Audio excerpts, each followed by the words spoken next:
previously owned homes in over a decade.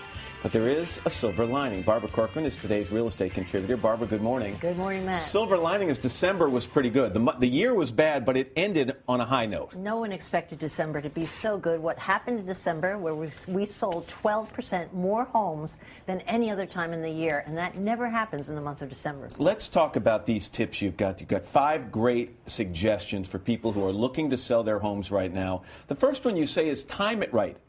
Right now is not the time to have your home on the market. Oh, no. Nothing happens in the real estate market until after Super Bowl Sunday. So you might as well sit back and relax. There are no buyers out there. But it is a great time, if you haven't been able to sell your home, to take it off the market and then put it back on in February. And in most websites, they'll be tricked into listing as a brand new listing. All right. Price your home wisely. Let's go over this, okay? Everybody wants to try. It's the biggest investment, an asset they'll ever have. They want to get the most for it. You say get there around 10-15% below the competitive homes. Well, of course, the competitive homes, what they're asking, not what they're selling for. Right. This is no time in this market to build in wiggle room, which is a common sense way that people approach it. You won't get that wiggle room. You have to decide what you can possibly live with and price it right there. But you know what happens. If you put a price on your home and it sells instantly, you're always going to be haunted by the fact, I could have gotten more for that home. It's going to drive you crazy for the rest of your life. But I'm telling you, it's not as bad as wondering why your home just never even sold. All right, this next one is a really good one. Get an inspection of your home before you list it. You've got to get the skeletons out of your own closet before the buyer does. 2 out of 3 deals that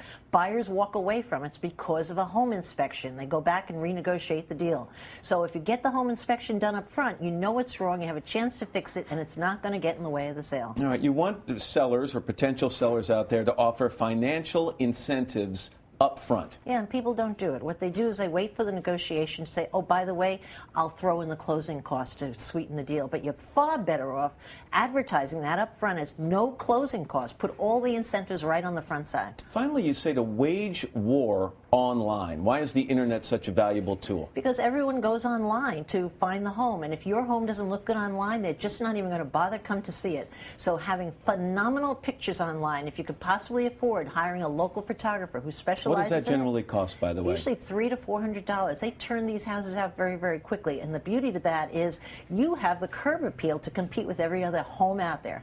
And finally, you say, if you're going to spend a little money to try to help you sell your home, spend it on the 3 key spaces. Of course. And the 3 key spaces, number 1 is the kitchen. Surface improvements in the kitchen. Number 2 is the living room. And number 3 is the front facade of that house. So when they drive up, the first thing they see is appealing to the eye. Let me tell you, real estate has less to do with the head and logic and everything to do with the emotion. So if you could hook that sucker in when he's driving up to that house, you're going to have a better shot at the deal. Try not to open the door and say, good morning, sucker. Oh, How no, are you? no. That's not a good way to do it. Barbara, nice to see you. Thank you.